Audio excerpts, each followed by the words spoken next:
ini kami akan mempresentasikan materi verbal Gerakan Kepala-merahan pada tanggal 24 Juni 1859. Seorang pengusaha Swiss yang bernama Henry Dunant tiba di utara Italia untuk menemui Kasablanca, yaitu Napoleon III. Mereka ingin saya bicarakan bisnis. Namun saat mendekati kota Solferino, beliau dikejutkan oleh peperangan antara Austria dan Prancis. Namun akhir peperangan tersebut dimenangkan oleh Prancis.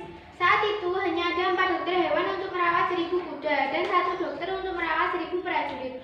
Melihat hal tersebut, Henry Dunant tergugah hatinya untuk turut membantu. Kemudian Henry Dunant membuka warga desa gereja Castiglione sebagai rumah sakit darurat. Saat disuruh istirahat, mereka malah tidak mau dan mengatakan "Siamo tutti fratelli", artinya mereka semua saudaraku.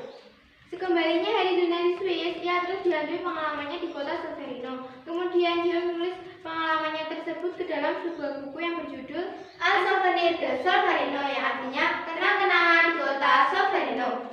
Buku ini terdapat 2 gagasan. Gagasan yang pertama, perlunya dibentuk kelompok relawan yang bertugas untuk merawat prajurit yang terluka di masa perang. Gagasan yang kedua, perlunya kesepakatan untuk melindungi prajurit yang terluka dan orang-orang yang merawatnya.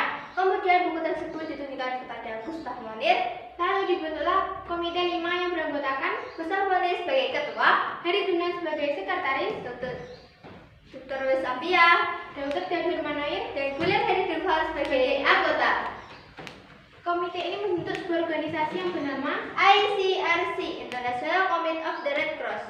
Yuk kita ke materi yang selanjutnya, komponen gerakan. Pada masa Perang Dunia I, sebagian besar wilayah Eropa kacau dan rusak karena epidemi.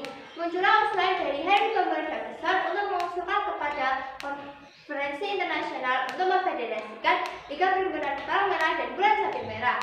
Akhirnya pada tahun 1991, nama Liga Perhimpunan Palang Merah dan Bulan Sabit Merah diubah menjadi IFRC, International Federation of the Red Cross and Red Crescent Society. Materi berikutnya, lambang. Apa sih lambang itu? Lambang adalah identitas atau tanda pengenal di suatu daerah, kelompok maupun negara. Oh iya kak, tahu nggak bentuk-bentuk lambang ada 4 macam loh. Apa saja sih kak? Lambang palang merah, lambang bulan sabit merah, lambang desa merah, lambang singa merah, matahari merah. Lambang palang merah dibentuk pada tahun 1864. Pertama kali dipakai oleh negara Swiss dan masih dipakai sampai sekarang. Lambang bulan sabit merah dibentuk pada tahun 1929. Pertama kali dipakai oleh negara Iran dan masih dipakai sampai sekarang.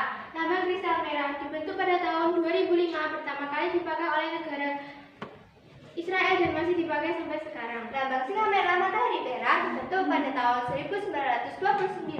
Pertama kali dipakai oleh negara Persia dan terakhir dipakai pada tahun 1980. Materi yang terakhir, sejarah PNI. Pada masa penjajahan Belanda, banyak korban perang di Indonesia. Muncullah usulan dari Dr. Padi Johan dan Dr. Rasya Senduk untuk mengusulkan organisasi Palang Merah di Indonesia. Saat sidang terkait usulan tersebut dibahas, namun usulan tersebut ditolak karena mereka menganggap bahwa Indonesia belum mampu untuk mengurus organisasi Kepalang Merahannya sendiri. Namun pada tanggal 3 September 1945, sebelum Indonesia merdeka, Insinyur Soekarno memerintahkan Menteri Kesehatan Dr. Bentara Martoatmojo untuk mendirikan organisasi Palang Merah di Indonesia. Lalu dibentuklah panitia 5 yang beranggotakan Dr. Anggota sebagai ketua, Dr. Badr Johan sebagai sekretaris, Dr. Johanna, Dr. Marzuki, dan Dr. Stanana sebagai anggota. Akhirnya pada tanggal 17 September 1945 diresmikannya Palang Merah Indonesia dan diketuai oleh Tengku Muhammad Hatta yang sekarang menjadi Yusuf Kala.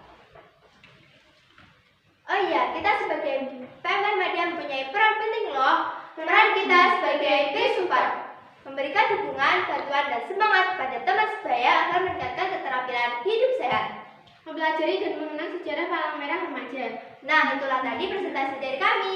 Cukup sekian dan sampai jumpa. Wassalamualaikum warahmatullahi wabarakatuh.